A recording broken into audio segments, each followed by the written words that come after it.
Right, so Rishi Sunak, he was supposed to be an improvement over Boris Johnson, wasn't he? Can you remember when he gave that robotic first speech when he became our latest unelected Prime Minister, that he said his government would be one of integrity and honesty and accountability? Laughable at the time because we all knew he was as crooked as Boris Johnson was, having received exactly the same partygate fine that Bozo did. He, of course, was one of the first to quit under Johnson's regime, though, distancing himself as much as possible from being tarred with that same brush. But ultimately, he'd been Johnson's chancellor all the way and up until then, and we should never forget that.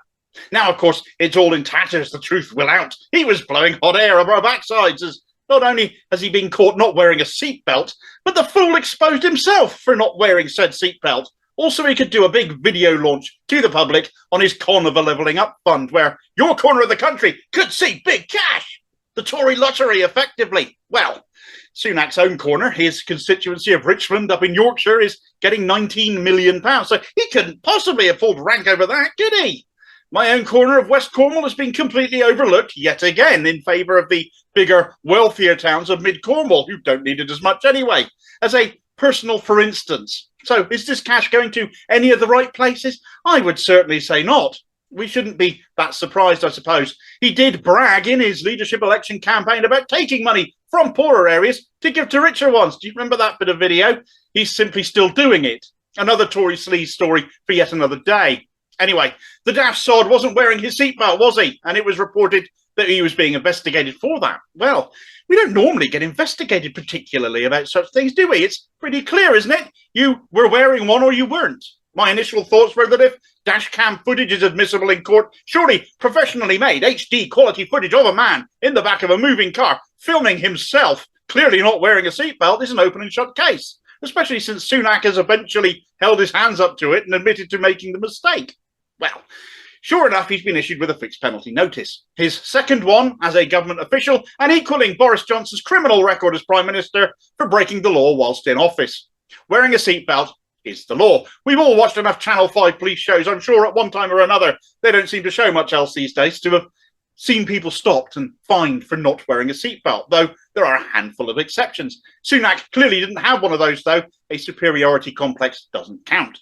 You can be exempt on health grounds, for example. You can take it off to reverse, stuff like that. But none of that applies here. It's a fine of up to £500 for not wearing one, though generally it's only a £100 on-the-spot fine. No investigation required, which is probably what Sunak got.